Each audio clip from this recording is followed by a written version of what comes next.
journey, it's just important to do so. So I thank you for that. But before I get into it, I have to read a little something that was given to me. Willie Berry is my pastor. I'm nominating him because of his exceptional love. Not only for his own family, but the love he shows everyone. His energetic, creative mind, love for God and people has kept him coming forth with new, innovative ways to reach people for the kingdom of God. Many times, money, resources, and personal things has kept things from moving forward. However, without a doubt, Pastor Willie finds a way. He uses his own resources, finances, and God-given gifts to repair, supply a need, and mentors to many. He doesn't hold back, but rather finds a way. He has a beautiful wife, Robin, who also does all she can for the love of God and people. Her ability to find peace, joy, and love in any situation, and with all people, is amazing. Of course, I know this about fathers, but our Father united two as one. That one is an extraordinary God. Their beautiful children work hard, just like mom and dad. I know if they see their dad being honored, they will love this. The adoration each family member shows for Pastor Willie is amazing. Together, they are a strong unit, filled with love and honor. In Jesus' name. And that was from Terry Davis.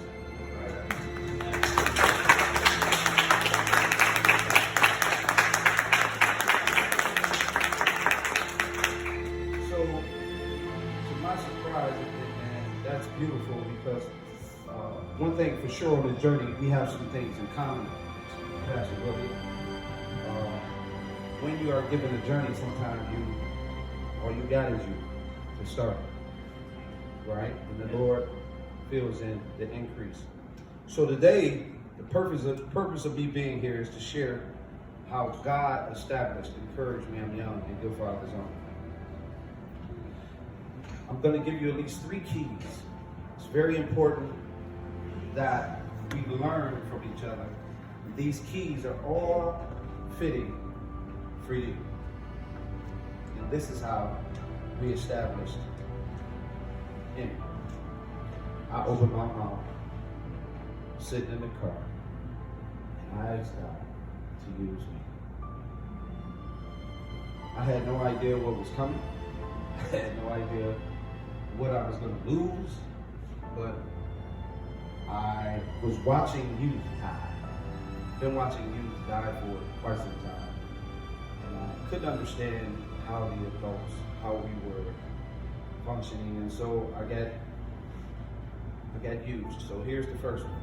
Numbers 30, verse 2. When a man makes a vow to the Lord and takes an oath to obligate himself by a pledge, he must not break his word, but must do everything he said. So I was in a car in 2006.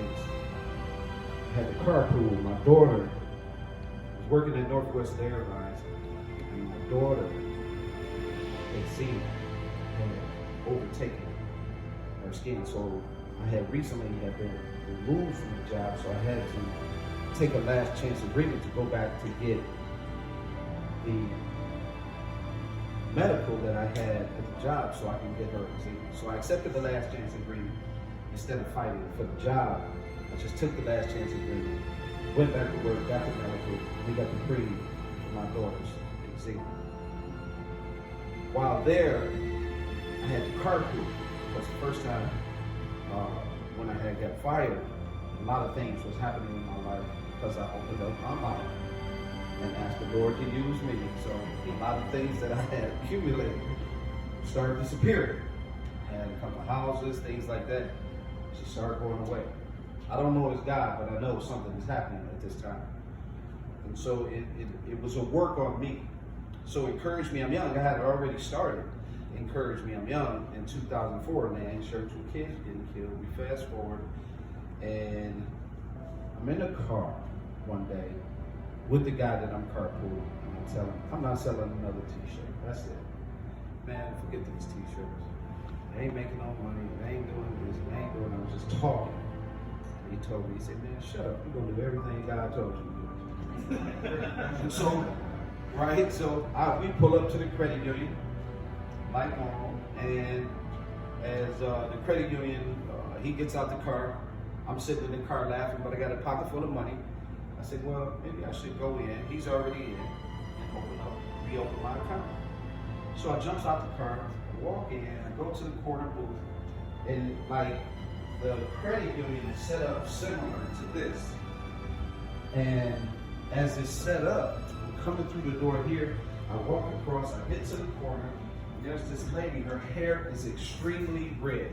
It's the reddest hair I've ever seen on a woman, right? And I'm going, wow, right?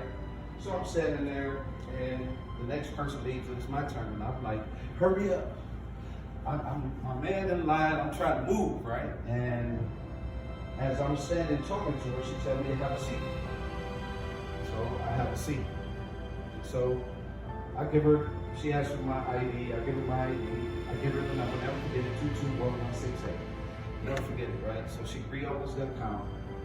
And what's amazing is, while she's typing, she stops, she looks at me, and she goes, what do you do? And I go, I work for Northwest Airlines, you know, it's easy for me, you know, that's a no-brainer, you know. She went back to typing, she stopped again. She said, no, what do you do? Right? I said, okay. So I go in my wallet, I pull out my last business card, and I throw it on the table. And she grabbed that business card and started screaming. And the whole credit union is like literally piled into this corner. Right? And she's screaming, I saved her son's life. Right? And so I'm going, like, lady, I don't have no idea, but you know, she tells me, she said, I've taken your card to 3 different schools. All 3 of the schools my son is kicked out. I applied what you taught on these cards. On the card was a quote, I'm a child, can you discipline me? I'm a teen, can you have patience with me? I'm a young adult now, can you love me for all the things I'm not? Encouraging me. Yeah, that's on the card. She applied it to her son became an honor student. In the time that she got this card, I'm thinking it's a year, you know? So, of course, after all the hoopla, the cries, the tears, you know, I go get back in the car, and my guy looks at me and says, what you gonna do now? And that's when my vow was locked in. I decided that I would do this